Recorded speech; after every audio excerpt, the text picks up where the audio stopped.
इस्लाम जिसका उदय अरब से, इस्लाम इस्लाम का जहां से उसका उदय हुआ, हाँ अरब की वो धरती, हाँ अरब के देश इस समय इजराइल की तरफ या अमेरिका की तरफ खड़े हुए दिखाई दे रहे हैं और यहाँ असदुद्दीन ओवैसी फिलिस्तीन के संदर्भ में आवाजें बुलंद करते हैं। इसको आप कैसे देखते हैं? देखिए, इस्लाम किसी की जागीर नहीं है। इस्लाम किसी अरब ममालिक की जागीर नहीं है। इस्लाम एक दीन है, वे ऑफ लाइफ है, फितरत है, दीन फितरत है। और सच्चाई यह है कि फ़लस्तीन के लिए मुसलमान इसलिए तड़पता है क्योंकि वो मुसलमानों के लिए तीसरी सबसे अहम इबादतगाह है, मस्जिद अक्सा, बैतुल मुक़द्दस। और हमारा मानना यह है कि हम लोग जब दुनिया में दोबारा उठाए जाएंगे मरने के बाद, हमारा जो हिसाब किताब होगा, हम जब प्रॉफिट मोहम्मद सल्लल्लाहु अलैहि वसल्लम से ठहरेंगे वही जगह रहेगी।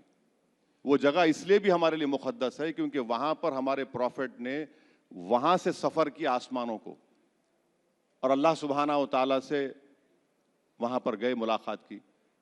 इसलिए है। अब वो नहीं कर रहे हैं, ये नहीं कर रहे हैं। अच्छा, एक बात सुनिए, अजरबैजान को हमने गाली दी थी ऑपरेशन सिंदूर में, राइटफुली गाली दी थी। अब हम अजरबैजान से कह रहे हैं भाई साहब थोड़ा ले लीजिए और ला लीजिए हमारे पास। ये आपकी नीति है। बताइए इस पे क्या बोलेंगे आप?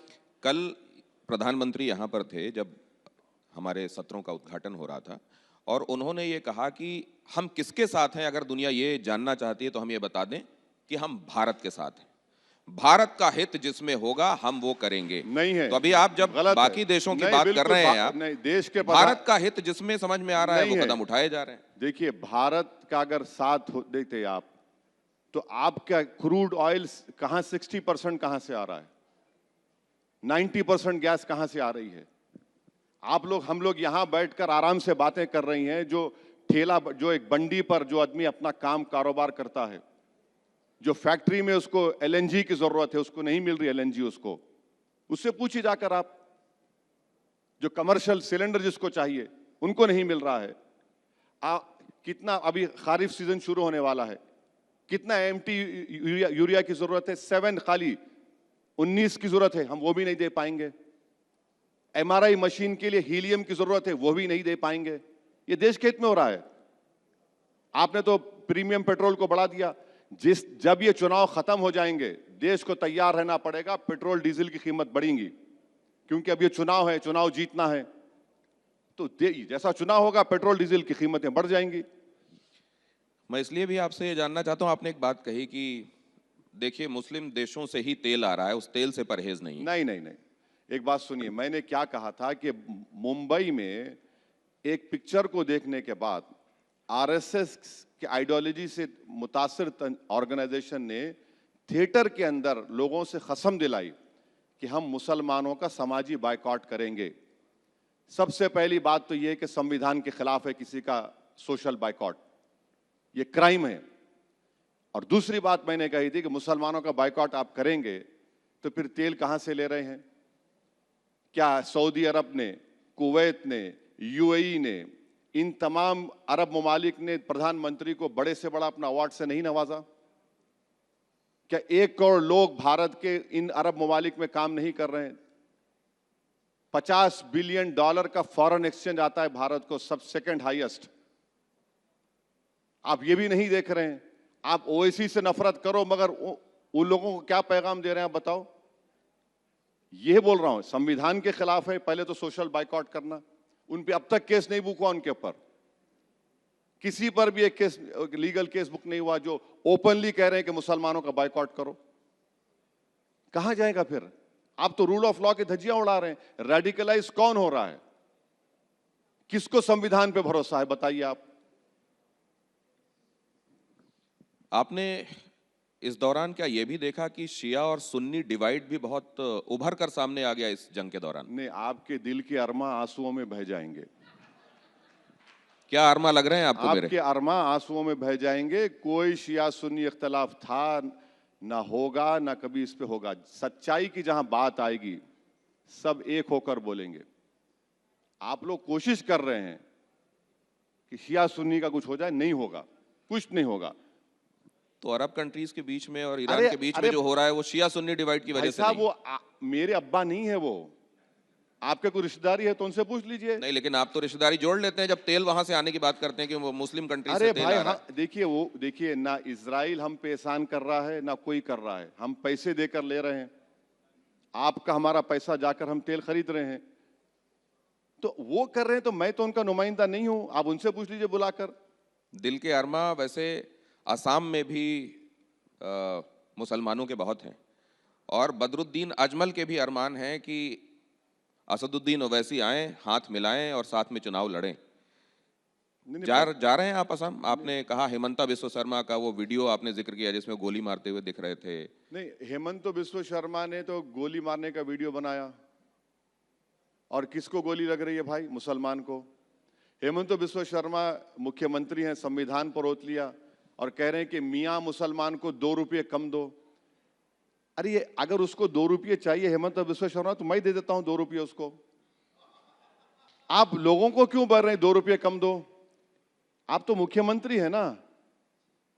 आप कह रहे हैं कि मैं ऐसा माहौल पैदा कर दूंगा कि पूरे मियां निकल के भाग जाएंगे। वो तो कहते हैं मैं घुसपैठियों की बात करता हूँ। घुसपैठी, मियां मतलब घुसपैठी है। घुसपैठी का रिकॉर्ड क्या है? सुप्रीम कोर्ट मॉनिटर्ड एनआरसी हुआ, 20 लाख लोगों के नाम उस एनआरसी में नहीं आए। कितने मुसलमानों के नाम है? 2 लाख, 2.5 लाख समझिए, 17.5 लाख तो नॉन मुस्लिम है। सुप्रीम कोर्ट मॉनिटर्ड एनआरसी में आसाम में, बताइए कौन कौन घुसपैठी है फिर? उन नॉन मुस्लिम्स को आप कह रहे हैं कि हम आपको सिटीजनशिप दे देंगे CAA में, और जो मुसलमान हैं उनसे कह रहे हैं कि नहीं, तुमको डॉक्यूमेंट लाके दिखाना पड़ेगा। आप तो अच्छा, BSF आपके पास, होम मिनिस्टर आपका, मुख्यमंत्री आप हैं, घुसपैठी कहां से आ रहा है भाई? उड़ के आ रहा है क्या?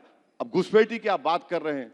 मिजोरम का सीएम कहता है असेंबली में खड़े होकर कि 2000 फॉरेनर्स मिजोरम आकर म्यांमार में चले गए। ये वैन डाइक किसकी औलाद है? अमेरिका का एजेंट है, ड्रोन ला रहा है भारत में, ड्रोन से हमला करने की ट्रेनिंग दी जा रही है। असद भाई, बहुत सारी बातें आपसे करना चाहता हूं, लेकिन मेरे को बताया जा रहा है कि वक्त अब मेरे पास कम है, तो 2-3 चीजें जल्दी जल्दी आपसे जानना हाँ चाहता हूं। पूछिए, मैं तो बैठने हुमायूं तैयार हूं। कबीर के साथ आपका, हुमायूं कबीर के साथ वो कह रहे हैं मैं यहाँ बंगाल का ओवैसी हूँ। अब क्या हर राज्य में अलग अलग तरीके के ओवैसी होंगे क्या? अरे बहुत अच्छा है, बुरी बात क्या है? वैसी होना बुरी बात है क्या? ऑनर की बात है, ये तो खुश होना चाहिए आपको। आपको और मुझसे वो कह रहे हैं मेरे बगैर सरकार बनेगी नहीं, मैं जिसको समर्थन दूंगा वो सरकार। तो अगर भारतीय जनता पार्टी सरकार बनाने वाली स्थिति में आई और समर्थन चाहा तो? नहीं नहीं नहीं, वो इस तरह की बात नहीं कर रहे हैं। बीजेपी को हराने की बात भी कर रहे हैं। बीजेपी को हराएंगे वहां पर, बीजेपी को भी हराएंगे, टीएमसी को भी हराएंगे, अपने जो कैंडिडेट्स हैं उनको कामयाब करेंगे, उस करेंगे। देखिए ममता बनर्जी का जो मामला है, जो आप लोग नहीं बता रहे हैं, 5 लाख ओबीसी सर्टिफिकेट कैंसिल हो गए मई 24 में, उसमें ज्यादातर मुसलमानों के हैं। और फिर आप देख लीजिए जो कैजुअल लेबर है, सेल्फ एम्प्लॉयमेंट है, सैलरीड सेक्शन में सबसे कम मुसलमान है। वर्ल्ड हेल्थ ऑर्गेनाइजेशन का जो लिमिट है पानी के नीचे, जमीन के जो पानी जो है मालदा मुर्शिदाबाद में, सबसे ज्यादा आर्सेनिक वहां पर है। मैं देखा हूं वहां के महिलाओं के उंगलियां, आप देखें निशान देखें, बीड़िया बना बना कर वो लोग परेशान है। तो कुछ हुआ नहीं, ये लोग सिर्फ ठेकेदारी करते हैं। आपके ये मुद्दे बड़े कंसर्न वाले हैं, और आप ऐसा करें कि कुछ ऐसे गठबंधन बनाएं, कुछ ऐसे गठजोड़ बनाएं कि आप आखिरकार सत्ता तक पहुंचे और लोगों के लिए काम कर पाएं। ये फिजिबल क्यों दिखाई नहीं? अभी आप यहाँ पर अखिलेश यादव आए हुए थे हमारे सत्ता मंच में, उनसे हमने पूछा कि अब आने वाले चुनावों में तो ओवैसी साहब आपके साथ होंगे, अगर वो आपके दरवाजे पर मान लीजिए गठबंधन की बात लेकर आते हैं तो आपका क्या इसमें रिएक्शन होगा? उन्होंने कहा पीडीए के लिए जो जो काम कर रहे हैं लोग वो सब साथ में होंगे। नहीं, लेकिन ना हाँ कहा ना कहा। आप गवाह हैं, वो जब जा रहे थे यहां से मुझे बोले मेरे खिलाफ मत बोलो, मेरे खिलाफ मत बोलो, बोल के गए मेरे खिलाफ मत बोलो। अब ये देखिए, पीडीए की बात तो करते हैं मगर पीडीए में मुसलमान नहीं है। पीडीए की बात बहुत करते हैं, कुछ है ही नहीं वहां पर मुसलमानों के लिए, वो तो अलग अपनी राजनीति कर रहे हैं। अल्पसंख्यक, वो तो ए मतलब अल्पसंख्यक बताते हैं। कहा नहीं नहीं, वो तो और वो दूसरा हो जाता है, वो ये दूसरा हो जाता है। तो ये सब बातें हैं उनकी, जमीन पर कुछ है ही नहीं है उनके पास, ना तो कोई प्रोग्राम है ना कोई आगे बढ़ने का प्रोग्राम है। इल्जाम लगाएंगे हम पे इल्जाम, हम जाएंगे यूपी में, हम अलायंस करेंगे कई अच्छा, अब इसको पार्टियों के दूसरे साथ। तरीके से पूछता हूं, अगर मान लीजिए अखिलेश आपको ये न्योता देते हैं कि आओ हाथ मिलाएं और साथ में लड़ें, तो आप गले मिलेंगे? अरे भाई साहब, पहले तो बोले ना कुछ। वो बिहार में क्या हुआ देखा आपने? बिहार में कितना गाली दी हमको। लेकिन फिर भी आप तेजस्वी को कहीं समर्थन देते हुए दिखाई दिए, देते हैं। उसके बाद क्या हुआ? किसकी वजह से एडी सिंह नहीं जीते? आप वो नहीं बोलते हैं? पूछिए, बोलिए एडी सिंह क्यों हार गए? किसकी वजह से हारे एडी सिंह? बोलिए। अरे रुक क्यों गए? जबान तो हिलाइए। कांग्रेस ने साथ नहीं दिया। हाँ, कांग्रेस ने साथ नहीं अरे दिया। इतना जोर से बोलिए, इतना सुकून से क्यों, तकलीफ से बोल रहे हैं? हम क्या थे जब वहां पर? अब हमको क्या गाली देंगे आप? अब हम बंगाल जाएंगे, शुरू हो जाता फिर वो पुराना कैसेट। हम लोग हैदराबाद में इस तरह की जो बात होती है, उनको कहते हैं ये खादर खां के खट्टे डायलॉग है, वही शुरू हो जाएंगे आप। तो ये चीज है।